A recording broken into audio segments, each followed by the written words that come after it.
আমরা দৈনন্দিন জীবনে যখন পথ চলি তখন নানা ঘটনার সাক্ষী হই।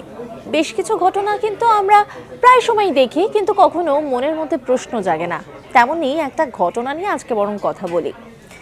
যেমন ধরুন, একটা কাগজ পড়ে রয়েছে, একটা কাগজের শিট, সেটা পড়ে রয়েছে, তার উপর জল পড়ে গেল। আমরা কি দেখি যে কাগজের শিটটা ছিঁড়ে যাবে, কিন্তু ধরুন তেল পড়ে গেল, তখন কি দেখি যে একটা দাগ হয়ে যায়, কিন্তু কাগজটা ছিঁড়ে যায় না। কেন বলুন তো? জলেতে ছিঁড়ে যায়, তেলেতে ছিঁড়ে যায় না। কারণ জল কাগজে পড়ার সঙ্গে সঙ্গে ভেতরের তন্তুগুলো নরম হয়ে যায়, দূরত্ব বেড়ে যায়, আর তখনই তা ছিঁড়ে যায়।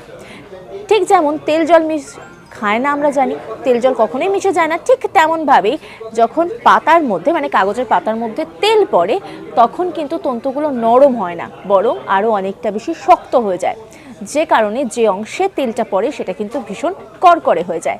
এরকমই নানা অজানা তথ্য জানতে হলে অবশ্যই নজর রাখুন আজ তাক বাংলার ইউটিউব স্ট্রিমিংয়ে।